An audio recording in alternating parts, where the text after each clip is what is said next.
Meus queridos irmãos, abramos a palavra do nosso Deus no Evangelho segundo escreveu Mateus, capítulo de número 13, e os irmãos ouvirão a leitura que farei após a oração, do verso número 31 ao 35. Mateus, capítulo 13, 31 a 35.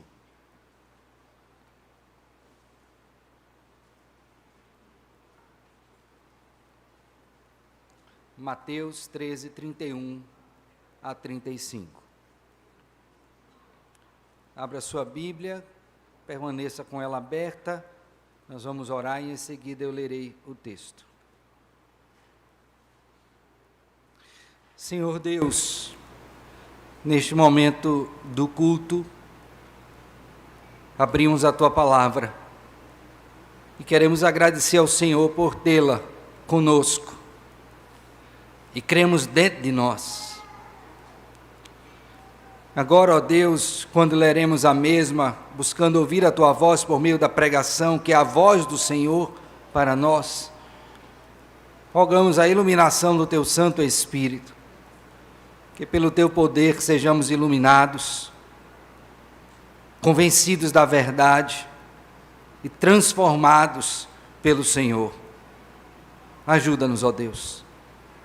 Que o nome do Senhor também seja honrado nisto, na forma pela qual nós ouvimos a palavra do Senhor. Que o façamos com alegria, com fé, com esperança, um desejo ardente de sermos transformados por Ti. Ajuda-me também, Senhor, a ler, explicar, aplicar, implementando a vida de cada um de nós, as verdades aqui contidas.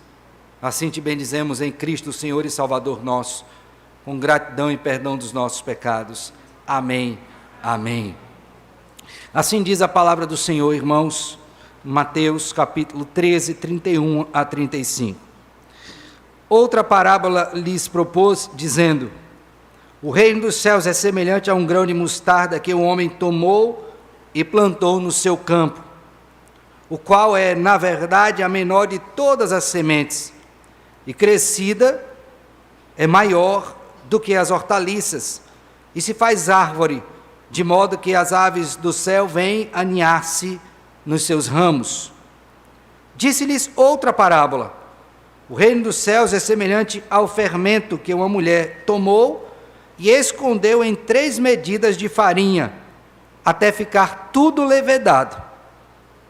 Todas essas coisas disse Jesus às multidões por parábolas, e sem parábolas nada lhes dizia, para que se cumprisse o que foi dito por intermédio do profeta: abrirei em parábolas a minha boca, publicarei coisas ocultas desde a criação do mundo. Amém. Amém. Meus irmãos, vocês alguma vez já calcularam a quantidade e a variedade de investidas do inimigo do Senhor contra o reino do Senhor, visando impedir o seu crescimento? Já fez alguma vez esse tipo de busca na palavra de Deus? Eu creio que se você fizer, você vai ficar abismado com as variadas e numerosas vezes que o inimigo das nossas almas tentou barrar o crescimento do reino do Senhor. Isso se dá desde o Éden, com Adão e Eva, quando ali foram tentados pela serpente. E se deu, por exemplo, com a descendência de Adão e Eva após a promessa do Messias vindouro. Quando você tem ali 2 descendências, a de Caim e a de Abel. Abel é morto, não tem como levantar descendência. Caim levanta. E essa descendência não quer agradar ao Senhor, pelo contrário, ela se torna depravada cada vez mais. Mas aí Deus levanta Sete, filho de Adão, e a partir daquela descendência o nome do Senhor é novamente o quê? Invocado. Quando você vai para o Egito, e aqui eu me refiro ao período do Êxodo, lá está o povo do Senhor, mais uma vez impedido de crescer e de adorar. Mas os irmãos lembram que aquelas 2 parteiras, corajosamente movidas pelo Espírito de Deus, não se dobraram ante o apelo do governo da época, e os meninos começaram a nascer aos montões, e dentre eles, inclusive, Moisés, que foi preservado pelo Senhor, e que depois se tornou ali o redentor do povo no Egito. E aquele povo, também contrariando a vontade de Faraó, saiu do Egito e foi adorar o Senhor no deserto, como o próprio Deus havia estabelecido. Eu estou dizendo aqui para os irmãos alguns poucos exemplos, mas você pode ver de Gênesis a Apocalipse sempre essa tentativa. E é possível que, ao nos deparar com todas essas vezes em que o inimigo das nossas almas tenta barrar o reino de Deus, alguns dos crentes desavisados, quem sabe aqueles que a fé ainda não se desenvolveu o suficiente, olhe para tudo isso e se desmotive, e diga: olha, não vale a pena ficar nesse reino, porque todas as vezes que a gente se levanta para construir algo, vem alguém para impedir, a gente é barrado e não temos como prosseguir. O Senhor Jesus, mais do que ninguém, sabia que não era assim. Pelo contrário, tanto o Antigo Testamento quanto o Novo mostram que nada, absolutamente nada, ou ninguém poderá impedir os planos do Senhor de não somente estabelecer o seu reino, mas de fazê-lo crescer para a glória do seu próprio nome e para o bem do seu povo. Nesta ocasião, portanto, em que Cristo Jesus está falando sobre o reino de Deus, esse capítulo 13 vai falar sobre isso, nós já temos dito isso aos irmãos. Ele ensina sobre o reino utilizando-se de um recurso que são as parábolas. E ele anunciou duas parábolas que, se olharmos detidamente, pode de algum modo nos desestimular. Não era esse o intento de Cristo, mas uma leitura desavisada pode nos conduzir a isto. A primeira parábola que ele cita e ensina é a parábola do semeador. Mateus capítulo 13, do verso número 1 até o verso de número 23, você tem a parábola e a explicação dela. E chama-nos a atenção que o Senhor fala de 4 tipos de terreno. E dos 4 tipos de terreno, 3 a semente não prevalece, somente um. E se você for fazer uma proporção aí simples, um cálculo, vai ver que só 25%. Mas, rapaz, que projeto é esse que eu invisto 100% só tem um 25% de retorno? Não está certo isso. Então pode se deparar com este tipo de pensamento. A segunda parábola que ele conta é a do joio e do trigo. E aí, mais uma vez, você pode ser conduzido a pensar que não tem muito proveito. Porque o semeador semeia, o inimigo vem e semeia o joio no meio do trigo, crescem ambos juntos, e aí a igreja vai ter que conviver com o joio até o dia da ceifa. Aí, rapaz, não vale a pena isso. Mas é interessante perceber, irmãos, que ao contar essas duas parábolas, Cristo Jesus insere mais duas, ou seja, na mesma proporção, para mostrar exatamente para os seus discípulos, e logicamente para os circunstantes ali à época, que nada pode impedir o crescimento do reino de Deus, nada, absolutamente nada. Então esse é um plano, e aqui nós, Deus não tem plano B, é o plano único do Senhor, em que Ele estabelece a sua igreja, essa igreja vai crescer, e o seu reino será um reino próspero, por toda a eternidade. E como é então que Cristo ensina e confirma isso? Então nessa noite eu queria falar com os irmãos exatamente sobre isso. O Rei Jesus confirma que o seu reino crescerá a despeito de qualquer circunstância. Você precisa estar aqui nessa noite e ouvir isto, que nada, absolutamente nada, vai impedir o crescimento do reino de Deus. Como é que ele ensina isso? Primeira coisa, por meio da primeira parábola, o Senhor Jesus mostra que o seu reino crescerá e se estenderá a despeito da sua inicial pequenez. Ele fala isso por meio de uma parábola. Ele diz assim, olha, outra parábola lhes propôs, dizendo: o reino dos céus é semelhante a um grão de mostarda, que um homem tomou e plantou no seu campo, o qual é na verdade a menor de todas as sementes, e crescida é maior do que as hortaliças, e se faz árvore, de modo que as aves do céu vêm aninhar-se nos seus ramos. Preste bem atenção na forma como o texto é disposto, porque isso nos ajuda a entender, porque cada palavrinha aqui tem um sentido na compreensão dessa parábola. Primeiramente, o Senhor Jesus Cristo faz uso do grão de mostarda, e ele diz que é a menor das sementes.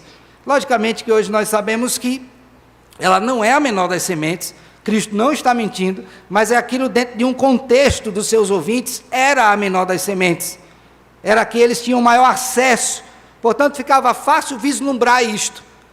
E com isso Cristo está mostrando o seguinte, que o reino de Deus ele é tomado a partir dessa insignificante e pequena semente, pequenina.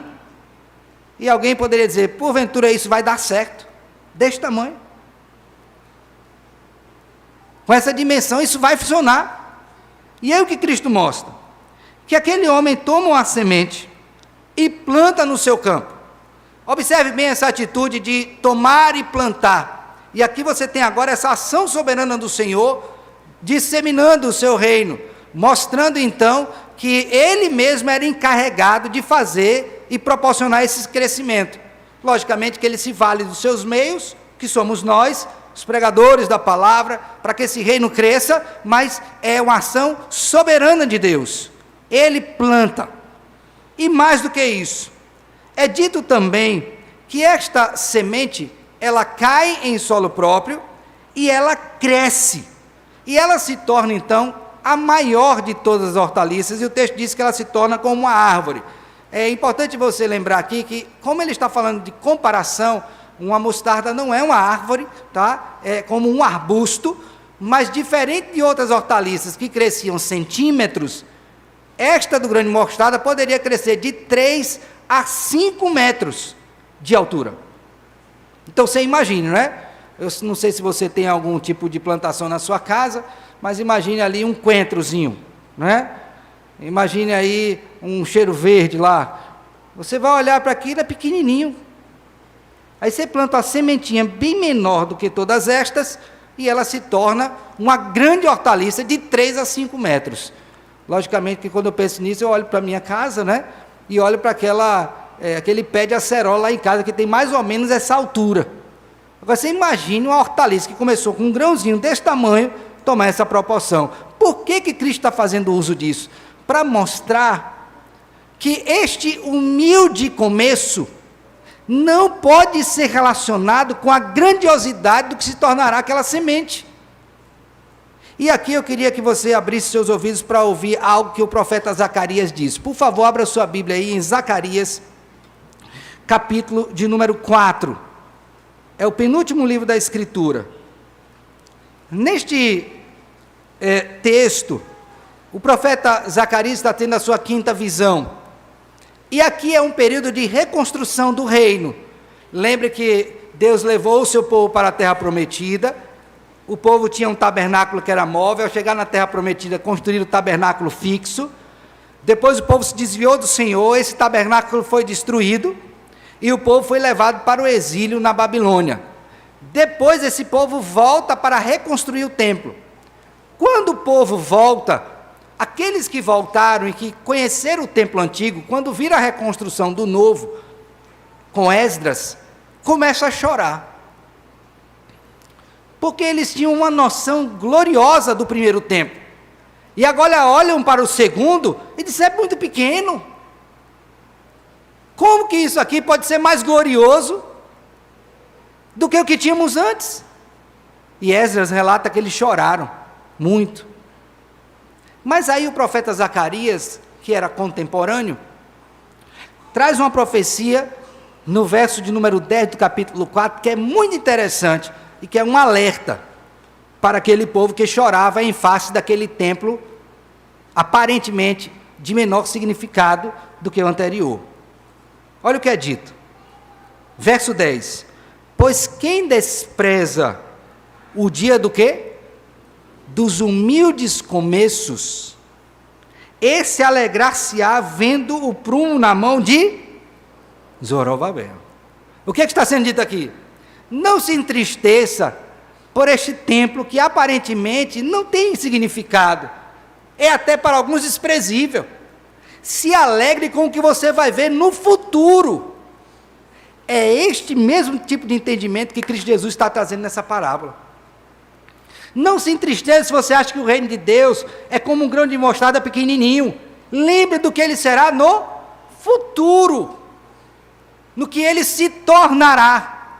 E aqui é importante que você perceba o seguinte: Cristo Jesus não está falando da dimensão desse reino aqui na terra em termos de glória, como os reinos deste mundo. Ele não está dizendo que Israel terá um exército poderoso, que conquistará muitas terras. O que ele está dizendo é que o reino de Deus vai crescer aqui, mas será glorioso na eternidade. Por favor, abra sua Bíblia agora em Apocalipse. Vamos ver um pouquinho desta gloriosa dimensão. Apocalipse, capítulo de número 21.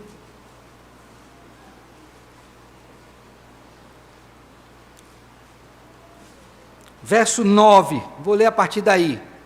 O que é que nós estamos observando? A glória do reino de Deus, que crescerá, independente da ação do inimigo, que será muito maior do que o pequenino grão de mostarda. Diz assim, Apocalipse 21, 9. Então veio um dos 7 anjos que tem as 7 taças cheias dos últimos 7 flagelos, e falou comigo dizendo: vem, mostrar-te-ei a noiva, a esposa do Cordeiro. E me transportou em espírito até uma grande e elevada montanha, e me mostrou a santa cidade Jerusalém, que descia do céu da parte de Deus, a qual tem a glória de Deus. O seu fulgor era semelhante a uma pedra preciosíssima, como pedra de jaspe cristalina. Tinha grande e alta muralha, 12 portas, e junto às portas 12 anjos, sobre elas nomes escritos, são os nomes das 12 tribos dos filhos de Israel. 3 portas se achavam a leste, 3 ao norte, 3 ao sul, 3 a oeste. A muralha da cidade tinha 12 fundamentos, e estavam sobre estes os 12 nomes dos 12 apóstolos do Cordeiro. Aquele que falava comigo tinha por medida uma vara de ouro para medir a cidade, as suas portas e a sua muralha. A cidade é quadrangular, mostrando então a sua perfeição, de comprimento e largura iguais. E a cidade foi medida com a vara até 12.000 estádios, o seu comprimento, largura e altura são iguais. Verso 22 agora: nela não vi santuário, porque o santuário é o Senhor, o Deus Todo-Poderoso e o Cordeiro. A cidade não precisa nem do sol nem da lua para lhe darem claridade, pois a glória de Deus a iluminou e o Cordeiro é a sua lâmpada. Agora observe, as nações andarão mediante a sua luz e os reis da terra lhe trazem a sua glória. As suas portas jamais se fecharão de dia, porque nela não haverá noite, e lhe trarão a glória e a honra das nações. Nela nunca jamais penetrará coisa alguma contaminada, nem o que pratica abominação e mentira, mas somente os inscritos no livro da vida do Cordeiro. É isso que Jesus está mostrando. Ele está dizendo: meus filhos, se vocês estão esperando o reino de Deus aqui, onde eu saia e conquiste militarmente, politicamente, economicamente, e não esperem isso. Embora eu tenha domínio sobre isso tudo, tudo esteja debaixo do meu governo, mas a sua perspectiva vai além disto, pois o meu reino não terá fim, e será glorioso.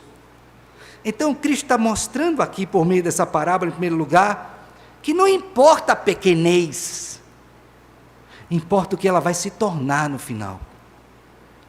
E aí ele acrescenta uma outra coisa nesta parábola. Por favor, veja mais uma vez o verso 32. Ele diz assim: o qual é na verdade a menor de todas as sementes, e crescida é a maior do que as hortaliças, e se faz árvore. Agora observe bem: de modo que as aves do céu vêm aninhar-se nos seus o quê? Ramos. O que é que se torna aqui agora? Lembra a promessa de todos os povos, tribos, línguas e todos debaixo ali do Senhor. Ele não está falando de universalismo, salvação de todos, ele está dizendo que este reino se estenderá por todas as nações, cumprindo assim a promessa de Gênesis capítulo 12, de 1 a 3, quando Deus chama Abraão e diz que faria dele pai de numerosas o quê? Nações. A promessa não mudou. E Jesus está ratificando isso por meio dessa parábola. O meu reino vai crescer a despeito da pequenez. Meus irmãos, nós temos um exemplo muito próximo de nós disto. Dia 12 de agosto de 1859, nós temos ali o início, a marca do início da Igreja Presbiteriana do Brasil, aqui no nosso país, em solo pátrio. Quantas pessoas vieram para formar essa igreja? 1.000?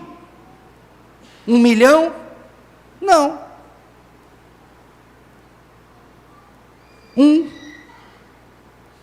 Só um. E quantos somos hoje? Quantas igrejas? Não despreze os humildes começos. Esta verdade é do reino de Deus. E ela mostra para nós que o reino de Deus vai crescer, independente do que aconteça. Aí eu fico pensando, irmãos, e aqui eu vou já partir da pressuposição de que nós temos responsabilidade diante de Deus pelo que fazemos, certo? Hoje à tarde eu recebi uma mensagem de um pastor em outro país, mostrando para nós uma carta que a igreja dele estava fazendo, uma igreja presbiteriana também, se queixando do congresso daquele país, que eles estavam dizendo que a partir de agora as pautas liberais iam passar todas. Eu tenho essa carta aqui comigo, oficial. E aí eu conversava com aquele irmão e foi exatamente na hora que eu estava relendo o sermão para hoje à noite. E eu disse, rapaz, que coisa interessante, né? Porque a preocupação deles lá era a seguinte: nós não vamos poder mais congregar, o que é de fato algo importante. Já pensou? E virou lei lá, não tem jeito mais. Bom, eu disse para ele, meu irmão, eu estou aqui agora preparando esse sermão em Mateus, e eu tenho duas coisas na minha frente. Um é a tua carta, outro é o texto bíblico. A carta está me dizendo que a partir de agora nós seremos impedidos de pregar, no caso lá eles, naquele país, e você vai ter que absorver essas pautas todas. E aqui o reino de Deus está dizendo que vai crescer. Qual das duas eu fico? Eu começo a chorar por causa dessa carta e me desespero, e paro e deixo, abandono tudo, ou eu creio nisso aqui? Meu filho, entenda uma coisa: as portas do inferno não prevalecerão contra a igreja, não independe de onde vem o problema. Nunca a igreja foi impedida de crescer, nem que fosse dentro das tumbas, onde se reuniam os cristãos primitivos por causa da perseguição. Agora o problema às vezes é que a gente não olha para isso, que está aqui posto, e fica assombrado. Mas foi que Cristo nos prometeu, que nesse mundo nós teríamos o quê? E o que foi que Paulo disse para Timóteo? Nos últimos tempos, meu filho, vocês terão o quê? Tempos difíceis. E todos aqueles que querem viver piedosamente em Cristo, depois de falar dos tempos difíceis, ele diz, vai ser o quê? Pronto. Isso é garantia. Deus que disse. Então o que é que nós temos que esperar? Orar por dias melhores, agir com responsabilidade, mas saber, meu filho, que na medida que se aproxima o fim, vai piorar. Mas isso não vai impedir que a igreja do Senhor o quê? Cresça. Pronto. Confia nisso, meu filho. E semeia. Espalha a semente. É o que você tem que fazer. É o que eu tenho que fazer, é o que nós temos que fazer como igreja do Senhor. A igreja do Senhor não será impedida de crescer. A segunda coisa que Cristo mostra, primeiro, vai crescer a despeito da sua pequenez inicial. Segundo, por favor, veja comigo agora, vai crescer a despeito da sua menor proporção. Ok? Então, pequenez e proporção. Como é que a gente vê isso no texto? Veja agora o verso 33, em um verso só, a parábola do fermento. Disse-lhes outra parábola: o reino dos céus é semelhante ao fermento. Lembra bem que fermento na escritura pode ser utilizado como coisa má e como coisa boa, tá bom? Então, nesse caso aqui, creio que aqui está sendo tomado como uma coisa positiva, ok? Uma coisa o quê? Boa, positiva. Então, ele diz, olha, que uma mulher tomou, veja mais uma vez a ação soberana, tá? Alguém maior do que o fermento está agindo usando o fermento. E colocou em 3 medidas de farinha. Irmãos, um bom judeu diria que a massa seria pão sem fermento, né? Pão asmo. Nesse caso aqui também eles sabiam fazer pão com fermento. E a proporção era sempre menor. Você tinha mais massa do que fermento, porque não era bolo de fermento ou pão de fermento, era de trigo, não era de fermento. Então, a proporção é mínima. E as mulheres aqui, eu creio que fazendo bolo em casa, sabem disso. Então, você tem uma massa grande, você bota uma pequena quantidade de fermento. Mas o que é interessante observar, que também está aqui no texto, é que essa massa de fermento, ela é escondida. Aqui, imagine, você mistura ela, tá? Né? Faz o bolo, mistura, aí você não consegue mais discernir o que é a farinha, o que é o ovo, não é isso?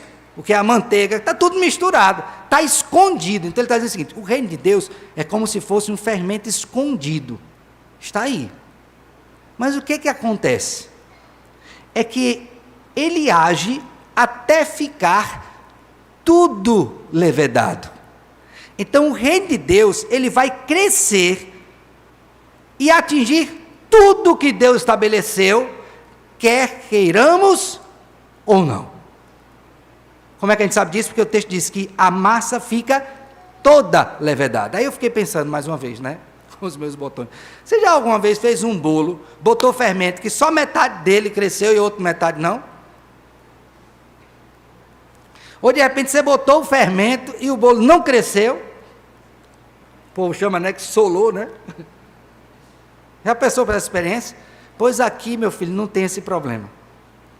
Porque a garantia que o Senhor dá é que, ao colocar este fermento, toda a massa será levedada, nada ficará de fora, todos vão crescer. O que é isso? Garantia do crescimento. Aí eu pergunto para você, vendo esse texto, às vezes você olha assim, uma pessoa bem humildezinha,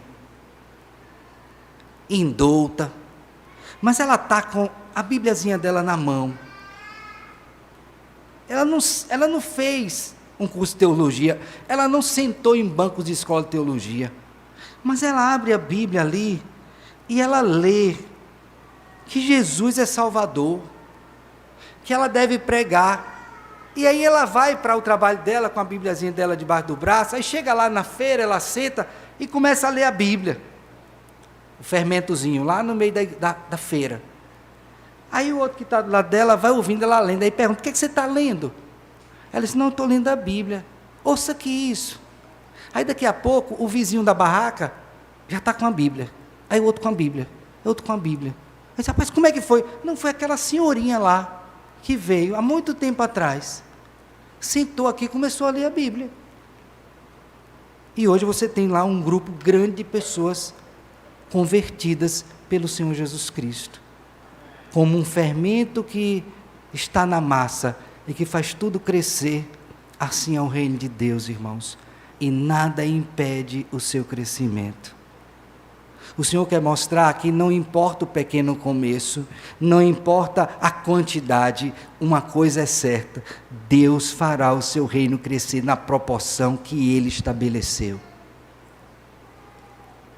Hoje pela manhã nós recebemos uma visita aqui, me perdoe, eu não sei o nome, mas a pessoa me disse assim, olha, ela foi dessa igreja aqui quando era pequenininha. Ela disse, o senhor se lembra de mim? Lembro de você ainda.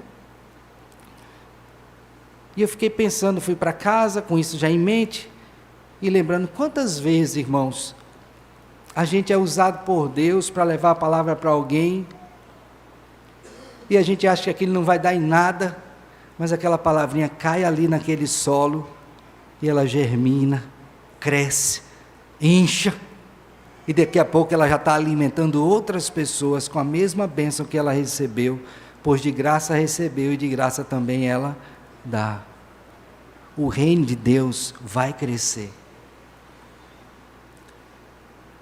Mas aí Cristo aponta uma terceira coisa. E agora eu queria que você visse comigo os versos 34 e 35. É que ele cresce a despeito da pequenez, cresce a despeito da proporção, e ele cresce debaixo da soberania do Senhor. Veja comigo agora. 34. Todas estas coisas disse Jesus às multidões por parábolas, e sem parábolas nada lhes dizia, para que se cumprisse o que foi dito por intermédio do profeta: abrirei em parábolas a minha boca, publicarei coisas ocultas desde a criação do mundo. Abra sua Bíblia agora, por favor, no Salmo 78. O que Cristo está mostrando aqui é o seguinte: esta dupla relação entre a soberania dele e a nossa responsabilidade, no que diz respeito à propagação do reino, tá? Então considere comigo. É um salmo extenso, mas eu não vou ler todo, eu vou ler só uma porção dele, tá? Primeiramente eu quero ler o verso 7 do Salmo 78. A primeira verdade está neste salmo, versos 7 e 8. Para que pusessem em Deus a sua confiança, e não se esquecessem dos feitos de Deus, mas lhe observassem os mandamentos, e que não fossem como seus pais, geração o quê? Obstinada e rebelde, geração de coração inconstante, e cujo espírito não foi fiel o quê? Então ele está mostrando o seguinte aqui, olha, tudo isso que aconteceu, os pais vão falar para os filhos com um objetivo em mente. Qual é o objetivo? Para que os filhos ponham a confiança em Deus, e não se esqueça do que Deus fez, e observe os seus mandamentos. E segundo, para que esses filhos não sejam como seus pais, obstinados e rebeldes. Grave aqui a questão da confiança. Confiar em Deus. Ok? Agora no Salmo 78, por favor, verso 65. Olha o que é dito. Então o Senhor despertou como de um sono, como um valente que grita excitado pelo vinho. Fez recuar a golpes os seus adversários e lhes culminou perpétuo desprezo. Além disso, rejeitou a tenda de José e não elegeu a tribo de Efraim. Escolheu antes a tribo de Judá, o monte Sião, que ele amava, e construiu o seu santuário, observe bem, durável, eterno, como os céus, e firme como a terra que fundou para sempre. Também escolheu a Davi, seu servo, e o tomou dos redis das ovelhas, tirou do cuidado das ovelhas e suas crias, para ser o pastor de Jacó, seu povo, e de Israel, sua herança. Agora veja, e ele os apacentou constante a integridade do seu coração, e os dirigiu com mão o quê? Precavida. Aqui é a segunda lição que eu queria que você tirasse desse salmo, e que está em harmonia com as parábolas. Do que as parábolas falavam? Que o reino de Deus vai crescer, independente da sua pequenez e da sua proporção, ele vai crescer. Quando então Mateus traz esse texto do Salmo 78, ele está resgatando aqui duas questões. A primeira, a da confiança em Deus. Então o que eu deveria fazer quando eu ouvisse as parábolas e lembrasse do Salmo? Deus vai cumprir o que ele prometeu. Era isso que eu tinha que fazer. Confiar nele. Segunda coisa, que aqui é a parte final do Salmo 68. Ele vai estabelecer o seu reino. Então, eu tenho aqui duas coisas. Primeiro, confie nele. E segundo, o reino dele será o quê? Estabelecido. Agora pega esses dois ensinamentos do Salmo 78 e olha para as parábolas que falam do crescimento do reino. O que é que deveria produzir em mim? Confiança em Deus e certeza de que o reino de Deus será finalmente o quê? Estabelecido. Por isso então que Mateus mostra que o crescimento do reino de Deus, segundo as palavras do Senhor Jesus Cristo, ele ia acontecer invariavelmente, porque esta é uma promessa antiga. que estava sendo agora ratificada pelo Senhor Jesus Cristo, na medida em que ele contava estas parábolas. Tanto a do grão de mostarda, quanto a do fermento.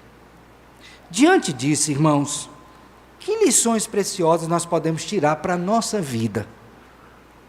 Já que sabemos que o reino de Deus crescerá a despeito do tamanho, do humilde começo, da proporção, e crescerá soberanamente. A primeira coisa, aquiete seu coração, igreja. Aquiete. Lembra do Salmo 46?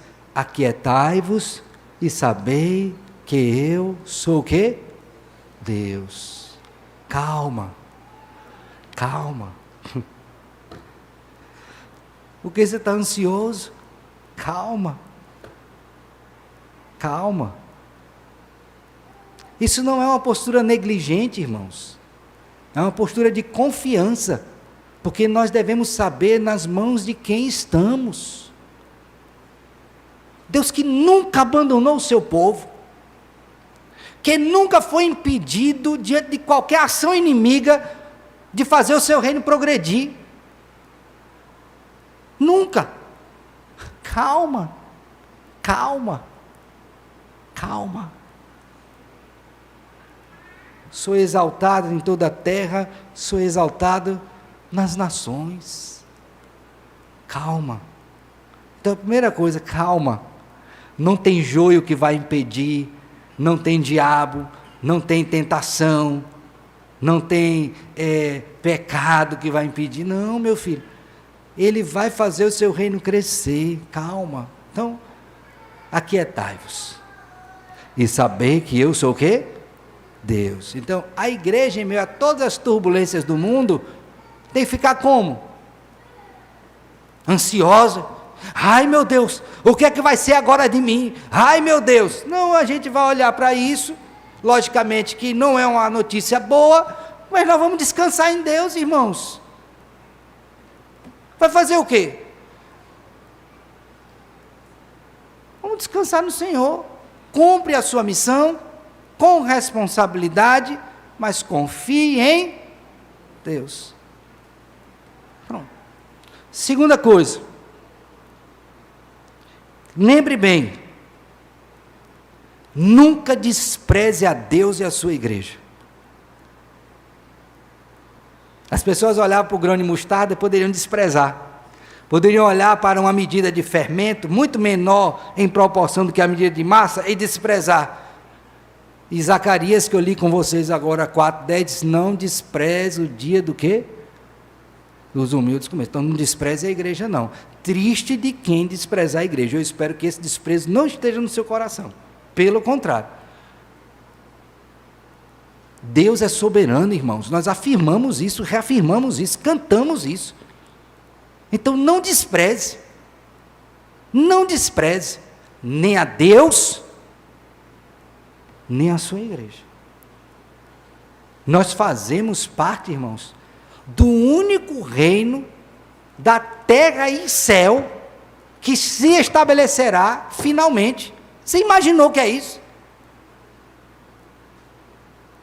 Nós temos orgulho de ser brasileiros, outros vão ter orgulho de ser americano, outros vão ter orgulho de ser egípcio, cada qual na sua nação se orgulhe, mas a maior coisa, a maior razão do nosso orgulho é sermos parte do povo do Senhor, de termos a garantia que nele seremos reinos e sacerdotes.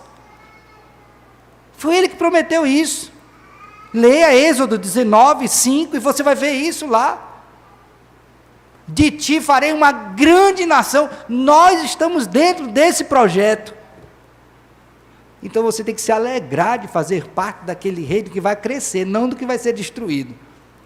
E aqui eu quero lembrar aos irmãos aquela visão que o rei Nabucodonosor teve, né? Da destruição dos reinos. E o único que prevaleceu foi qual? O do Senhor. Então, se alegre por fazer parte do reino que cresce, e crescerá eternamente até a sua plena edificação. Se alegre por fazer parte disso. Bendito seja o Senhor, porque você é parte do reino do Senhor. Agora eu queria que você olhasse também para Cristo. Você lembra quando Jesus veio ao mundo, que Mateus relata? Ele não achou lugar para quê? Nem para nascer, irmãos. Ele foi nascer onde? Uma estrebaria, não tinha casa para ele. Humilde. Não foi?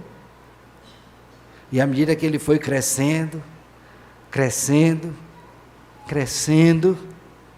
nós começamos a ver a sua glória como do unigênito do Pai.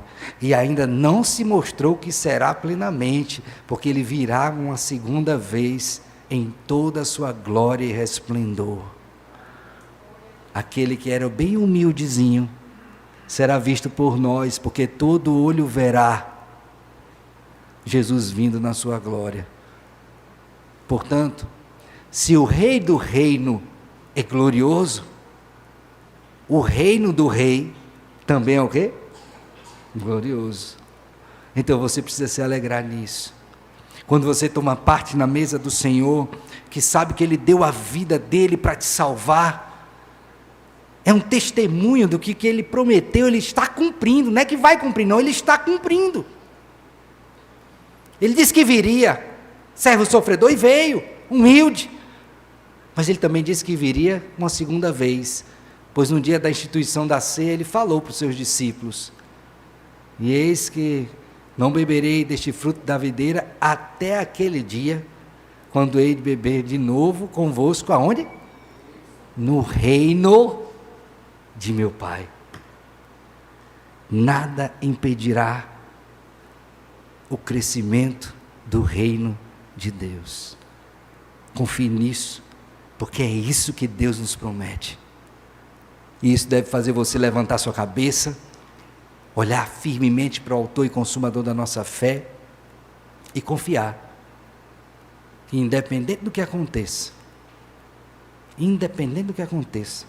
como aconteceu ao longo da história da igreja aqui, o reino de Deus vai crescer. E é isso que primariamente deve importar ao povo do Senhor. Que Ele tenha misericórdia de nós, que Ele renove o nosso ânimo, vigor, e nos disponha a trabalhar pelo seu reino, certo de que o reino de Deus crescerá e será edificado eternamente. Que Ele nos abençoe e nos guarde. Amém.